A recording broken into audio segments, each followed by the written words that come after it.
Vous voyez ce petit basilic tranquillement posé sur une branche? Eh bien, il est capable d'aller plus vite que Léon Marchand en natation. Enfin, ce n'est pas tout à fait vrai, puisque ce basilic vert ne va pas dans l'eau, il court sur l'eau. Il a même été surnommé le lézard Jésus-Christ. Regardez-moi ça, il se met sur ses deux pattes arrière et peut tranquillement marcher sur l'eau. Mais comment fait-il? Quel est son secret? Tout d'abord, ce lézard est léger, mais très léger. Les adultes peuvent mesurer 80 cm pour ne peser que 200 petits grammes. Rien que ça, c'est déjà fou. Ensuite, il possède une grande surface, pattes haut, ce qui leur permet de faire un effet palme. Enfin, cet animal possède une très grande force et une technique unique. Il fait de complexes mouvements avec ses pattes et va même frapper l'eau avec sa queue pour créer une petite vague. Ses muscles impressionnants lui permettent de bouger super vite et d'atteindre la vitesse de 10 km/h. Bon, en vrai, il ne peut pas faire ça sur un 100 mètres, mais ça lui permet de se tirer en utilisant un raccourci. Après, même si c'est trop loin, il se débrouille bien en natation, donc ce n'est pas un problème. En vrai, le rapport poids-puissance est vraiment impressionnant. Si on voulait faire ça, il faudrait avoir 15 fois plus de force dans les jambes et courir à 110 km/h tout en restant au même poids. Ce basilic est d'un vert émeraude avec des taches de couleur. La coloration verte varie en fonction des individus et de l'environnement.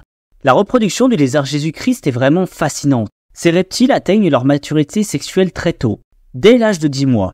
Le rituel d'accouplement est assez simple. Le mâle s'approche de la femelle en hochant la tête, un comportement qu'on retrouve chez de nombreuses iguanes. Quelques semaines après l'accouplement, la femelle pond entre 5 et 11 œufs d'environ 1 cm.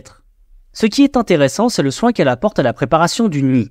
Elle choisit méticuleusement un endroit chaud et humide, creuse jusqu'à environ 20 cm de profondeur et reste à proximité après avoir recouvert les œufs.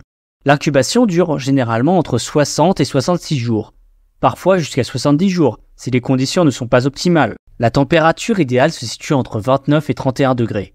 Un fait surprenant est que les parents peuvent être une menace pour leurs propres petits. C'est pourquoi les nouveau-nés sont incroyablement vifs et rapides dès la naissance. Ils mesurent entre 10 et 12 cm et commencent à s'alimenter au bout de 3 à 5 jours. La croissance de ces lézards est impressionnante. En seulement 3 mois, ils atteignent déjà 30 cm. Leur queue va ensuite grossir jusqu'à mesurer les 2/3 de leur corps.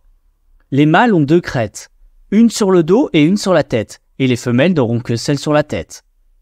Le lézard vit en Amérique centrale. Il affectionne les points d'eau et aime se placer sur une branche juste au-dessus de l'eau. Comme tous les reptiles, il gère sa température corporelle en s'exposant au soleil ou en se réfugiant derrière les feuillages. Lorsqu'il sent un prédateur, il se laisse tomber et prend la poudre d'escampette. Il est omnivore et peut aussi bien manger des insectes, des fruits et des petits vertébrés. Vous en savez maintenant un peu plus sur cet animal encore méconnu. J'espère que cette vidéo vous a plu. Si c'est le cas, n'hésitez pas à liker et à vous abonner. Si vous aimez mes vidéos, vous pouvez aussi aller voir celles sur le panda ou les félins. N'hésitez pas à proposer l'animal que vous souhaiteriez voir en vidéo.